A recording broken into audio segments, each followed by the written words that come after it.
Today will be a time of reminiscing about days gone by for me and my special guest on this edition of City TV's On the Agenda. It will be about a young man from Douglasville who went to the major baseball leagues and then came back home. Hi, I'm City Manager Bill Osmond, and I thank you for joining me for this episode of On the Agenda. Now, among the things that I learned pretty early in life was, first, I was never going to do much from an athletic standpoint, but secondly, I love sports. And with those two realities in mind, I started in the 7th, maybe the 8th grade, keeping scrapbooks of sporting events, pictures that I'd cut out of the Atlanta Journal, and here are two of these old scrapbooks here that I still have. And then after all the years, when I look at them, you can tell they've been around a long time, but they got a lot of memories for me. I had a section for the Georgia Bulldogs and for the Atlanta Crackers. Heck, I even had a section for Georgia Tech. That's wonderful. But the Atlanta Crackers were the minor league team in Atlanta. They played at old Ponce de Leon Ballpark. And I used to go see them play and thoroughly enjoyed keeping up with the Crackers. And you'll see on some of the pictures that we're showing pictures of some of the players and some of the headlines from those days in Atlanta. So it wasn't surprising when I was in the 10th grade and the weekly newspaper where I lived, Winder, Georgia, offered me the opportunity to come aboard and write about sports and news stories. And I even kept a scrapbook on some of the stories that I wrote, and we'll show you a couple of those headlines. And also served as a stringer for the Atlanta Constitution. I'd call in and give scores and highlights of high school football and basketball games. And you know, one of the first programs we did on the agenda, as I pointed out, after I graduated from the University of Georgia in 1960, went to work as a news reporter for the Atlanta Journal. I decided not to pursue a career in sports writing, but I did have the pleasure of working some in the Journal sports department in the falls, helping out during football season.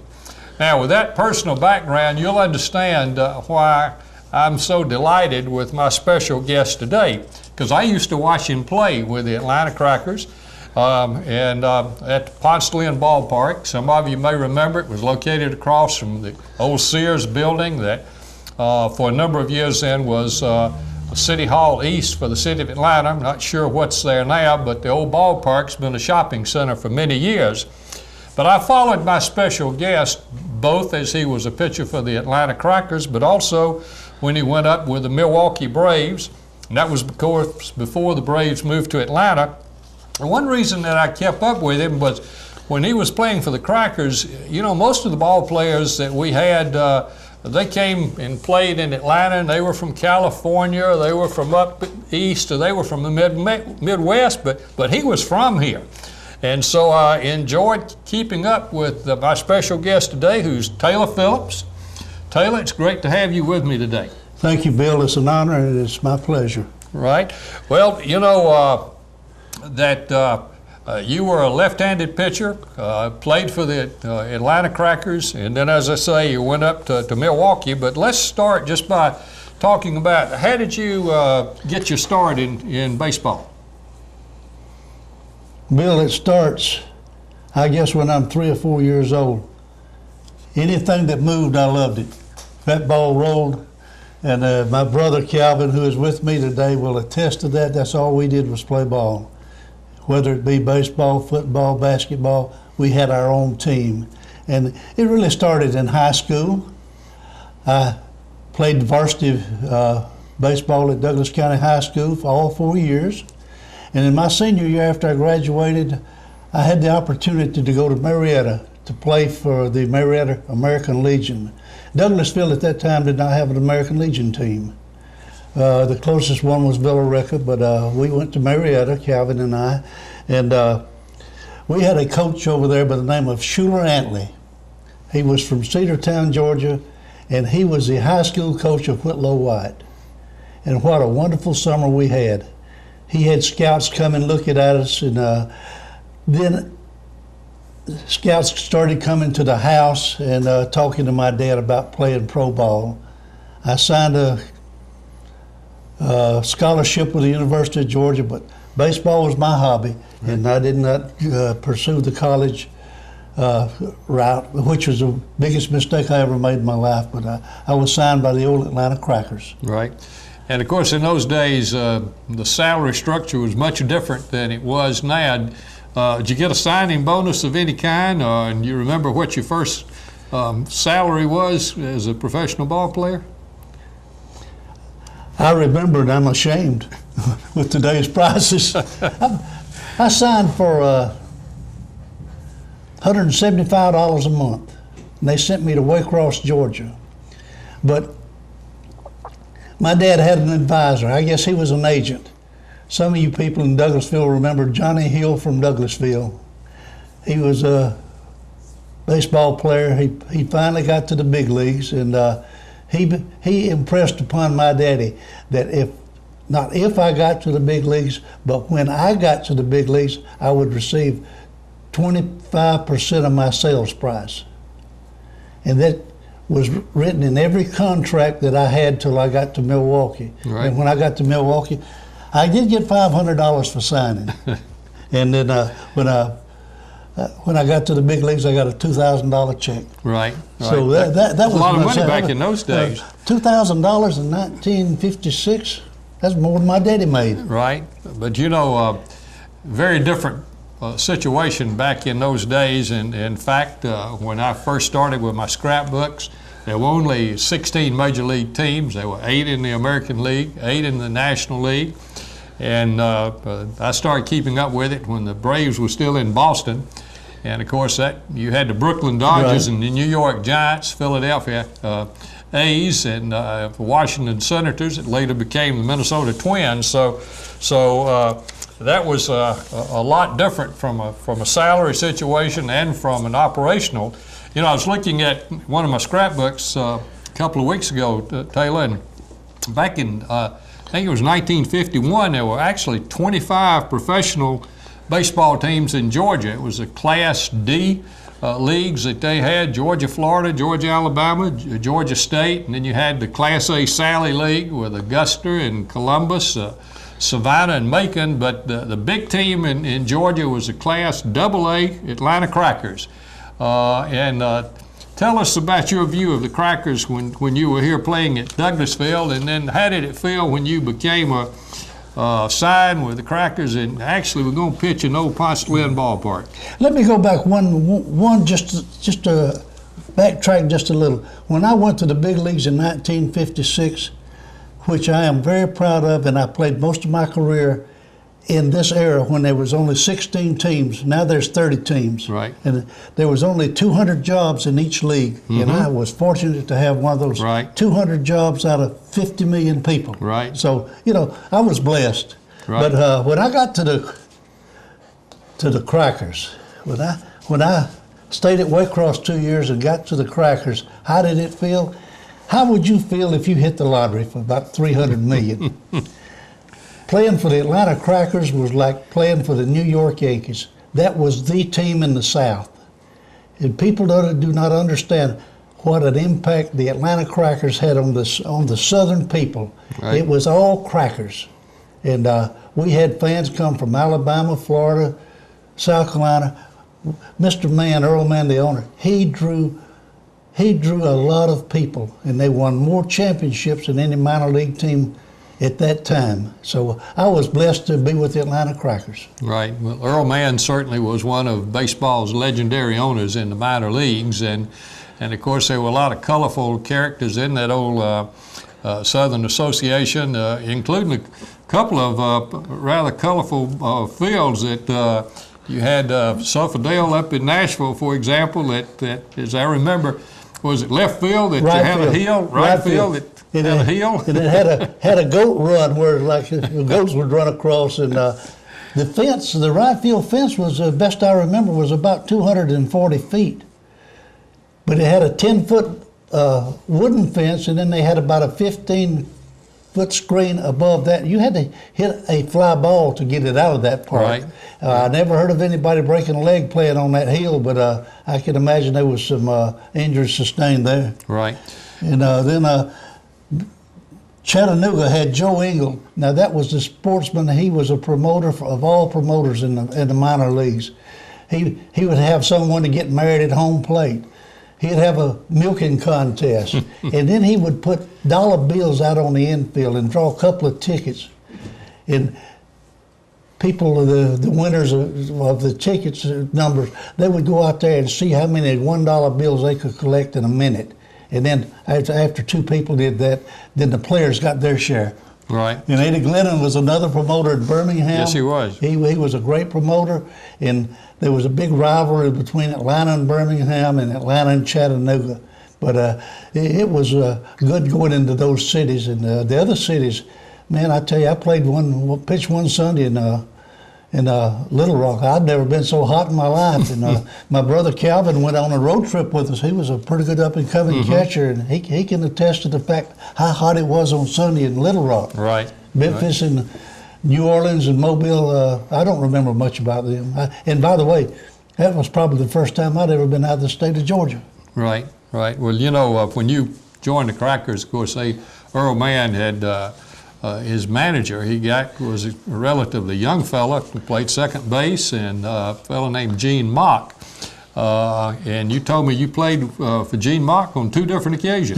That's correct. Gene was this was his first managerial position at Atlanta, and I think we finished second that year. But he was always 2 or 3 innings ahead of everybody else. And as I told you, Bill, I think he was about 10 years ahead of baseball too. He was very, very intelligent about baseball and a wonderful person.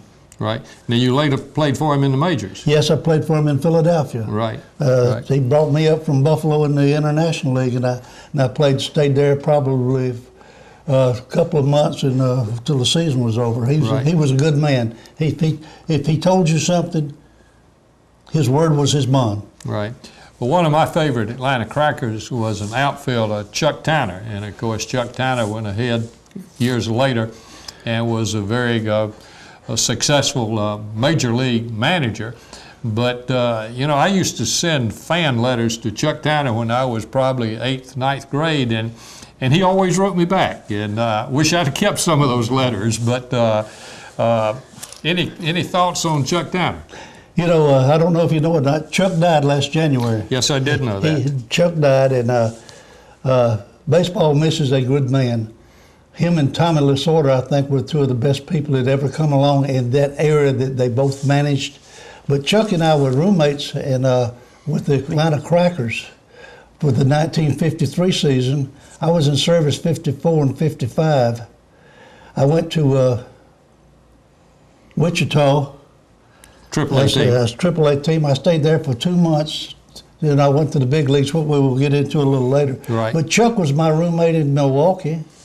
Chuck got traded to Chicago, and I got traded to Chicago. We were roommates in Chicago. Right. And then we both were in Dallas-Fort Worth, Texas, in the old Texas League playing, and we were roommates again. Do I know Chuck Tanner? Chuck used to come to the house and eat. So we were real good friends and stayed friends all till as long as we were in baseball, and I'd see him invariably. Right.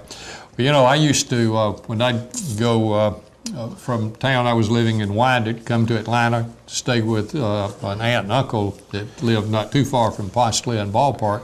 I'd like to get there early to watch Crackers take batting practice, and on one particular occasion, I remember, struck up a conversation with a kid about my age, fat little old kid. And his brother played first base for the Atlanta Crackers. His brother's name was Frank Torrey. I was real surprised a few years later to find out that this kid had signed a professional baseball contract. And of course, I'm talking about Joe Torrey, who was a great baseball player, played in the majors for the Braves and the Cardinals, was a very successful manager with the Braves, the Yankees, and I think still is an executive with baseball. But now, his older brother, Frank, I think you and Frank roomed together at some point, didn't you? Yeah, we didn't room together as players on the road. We had an apartment together in Milwaukee. Okay. And that little overweight kid used to come and stay a couple of weeks with us when we'd have a homestand. And Joe was a real nice guy. And last time I saw Joe, he was just as congenial and happy to see me as I was him. 50 years later. Right. So right. yes, Joe is doing a great job in the front office for Major League Baseball now. Right. Well, let's go to the majors. Now, you went up to the Milwaukee Braves. Tell us about your days in Milwaukee, if you would. Well, I was pitching in Wichita, and I was playing for George Selkirk. They called him Twinkle Toes. And his real claim to fame was he took Babe Ruth's place in the outfield. And I pitched pretty good ball games for him. I think I had won 2 and lost 2, and I got beat 2-1 in 11 innings. And he come to me the next day. He says, "Son, stay close to a telephone. There's a team interested in you." I took that with a grain of salt. I didn't know, me being so naive, I didn't know what he was talking about. That was on a Thursday. Saturday morning, I got a call at the house. Said the Braves had brought my contract. Well, I got on the phone, made a collect call to Douglasville to tell my mother and dad, and I got to Milwaukee, and you know, I don't know, I've never been in a city like Milwaukee at that time. It was not a big city, but it was a large community. Mm-hmm. Everybody knew the ball players. And the Braves were relatively new at that time. You could walk down the street. I was there 2 days, and everybody knew who I was. And they were just fans. And they made you feel so at home, and you couldn't help but respond in a way that you wanted to please them fans, and plus do a good job. And I can't say enough about the city of Milwaukee. It was a great place to play. We got free dry cleaning. You got the beverage of your choice once a week. You know, that's the beer city of the world. Right. We got free gas. The regular ball players got new cars to drive for the year.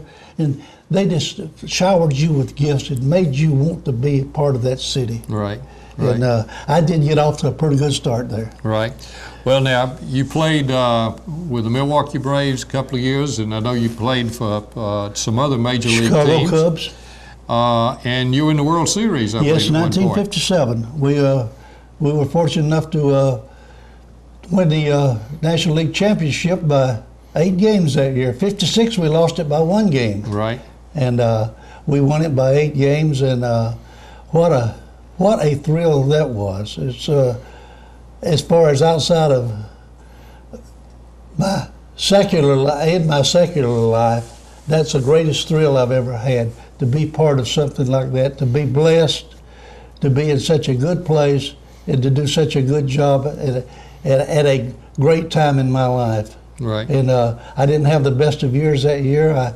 I was hurt most of the year, but I did have a winning season. And I did not get to play in the big leagues, but I have pictures of me catching a home run ball off of Hank Aaron's bat in the bullpen Right. in the World Series in Yankee Stadium. But the reason I didn't get to pitch was the way they had the pitching staff set up then, and this is making no excuses. I was the long man behind Lou Burdett. The first game, he pitches a complete game. The second game he pitches a complete game. The third game he pitches a complete game. And there I am, just really enjoying Lou pitching in complete games. But it was a real honor. And the parade we had after, when we got back to, we won it in New York. Okay. The parade we had, they must have been 500,000 people at that parade. Right. Some people says there was more than that, but there wasn't that many people there. Right. Right. Well, you mentioned Hank Aaron as one of your teammates, and of course, a very famous name. And when you and I were talking a few weeks ago when we ran into each other, another very famous name, of course, Sandy Koufax. And you told me that you and Koufax roomed together in winter ball. We did. We were playing over in Caguas, Puerto Rico. I played 5 years in South America. I get my countries mixed up, but we were roommates, and they had a guy by the name of Corky Valentine who pitched for the Crackers at one time, and then And they had an elderly gentleman. He was older than we was. He was about close to 40 years old. His name was Carl Drews, and he was married into one of the mafia families in New York. But Sandy and I were the same age, and we hit it off. He was such a good teammate, and he was young like me. We explored a lot of things. We did a lot of things together away from the ball field, and he was just a pleasure to be around. And I felt real sorry for Sandy. Excuse me. I didn't know if he was going to make the next payday or not, money-wise. His father was with the biggest criminal lawyer in Brooklyn, and his mother owned all the little boys' T-shirts for J.C. Penney's. So he did not play much baseball in college. He was on a basketball scholarship to the University of Cincinnati. But after he had a very good career, and then he had arthritis in his arm and he had to retire. Right. I haven't seen him in quite a few years, but we could really go over some old times together. Right. A couple of other people that from your time in the majors that really made an impression on you.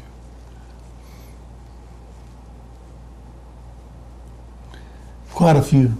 Right. Guys I played with that made an impression is Red Shandes. Consummate gentleman, still living. He's 80-something years old. Still puts that uniform on and with the Cardinals goes out. Stan Musial was another guy. Right.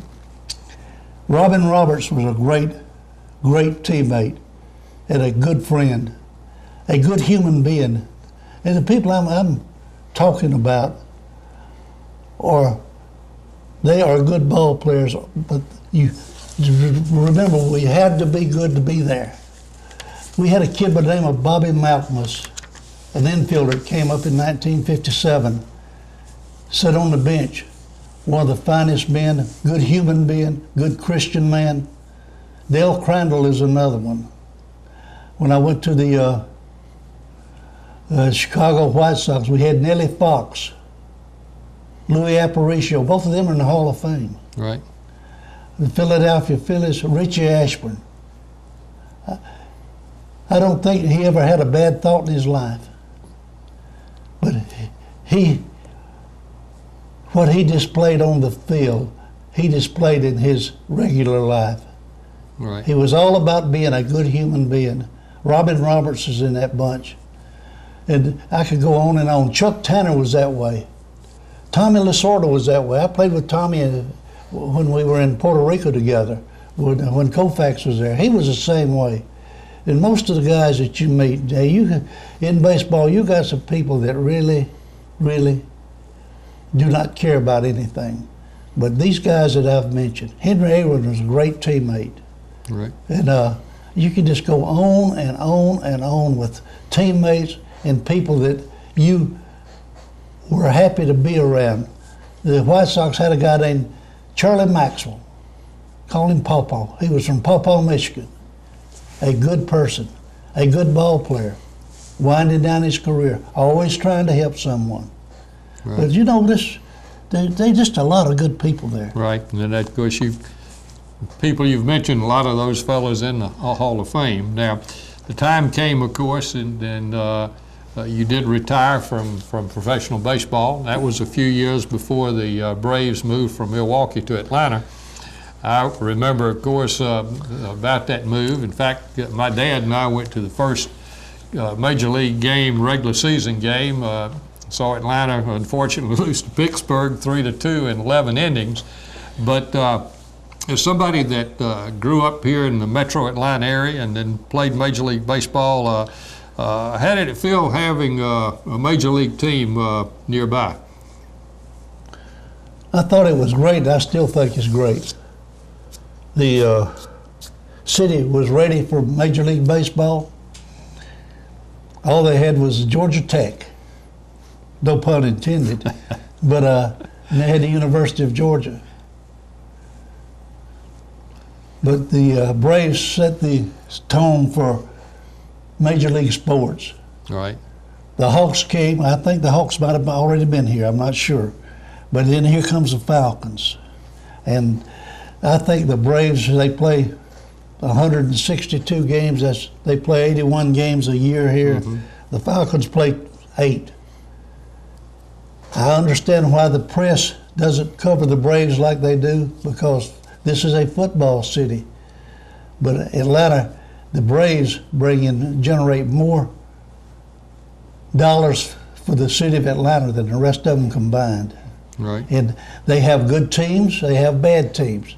The Falcons have good teams, they have bad teams. Last year the Braves had good hitting, no pitching. This year they got good pitching and no hitting. Probably next year they won't have anything. but they're still going to play, and they're going to give you for the money that you spend, you are going to receive a good game. This is the same as football. Right. No matter how much they bash the Falcons, how much they bash the Braves, but them stadiums will be full. Right. Well, let's turn for just a minute away from baseball, and let's talk a minute about Taylor Phillips, the man. Tell me a little bit about your family. Man, now you got me going. 1961, I married a lady by the name of Betty Jean Austin. We've going on our 52nd year. Congratulations. And how wonderful that's been. Right. Betty had 2 little girls when we got married. Prettiest little girls I ever laid my eyes on. And they have turned out to be very, very great children. We have 2 sons of our own, Kyle Phillips, and then we have a son named John. And when John was 8 years old, we adopted a little girl the same age he is. And so we have 3 girls and 2 boys. Well, that's great. All my children are successful. Can I brag on them a minute? Yes, sir. My oldest daughter, Deborah, she's the probate judge in Paulding County. We have a daughter named Karen. She's the best mail carrier in the state of Georgia. Kyle has been working for Yancey Brothers for 26 years. John has his own security company, and he does crowd controls, and it's not armed security. He does college campuses and musical events and things of that nature. Right. And then Beth, our adopted daughter, who I don't like to use that word adopted, she is a nurse up in Jamestown, Tennessee. All of them are employed. Right. And we have 9 grandchildren. Very good. Deborah has one 36 years old, and we have John has a little boy 4 years old. So we have a good range of grandchildren. And my wife, she retired from the state of Georgia, and right. We live over in Hiram, Georgia. Right. Well, you know, and we're going to have you back, Taylor, and talk some more another time. We're about to run out of time, but just a couple of things quickly, and we do appreciate all you've done since you've been back in Douglasville and sharing your baseball knowledge, and I know that there are a lot of people that have benefited from that. But now, as I was preparing for this, I kept seeing that you had the nickname T-Bone. Where did that come from? 1953, with the Atlanta Crackers, we had a pitcher by the name of Jack Taylor. Right. They called him, well, you call ball players by their last name. Mm-hmm. Well, they didn't call me Phillips, they called me T, and they called him Taylor. Right. And the bone got added to that. Okay. Because that was the steak of choice at that time. Okay, okay.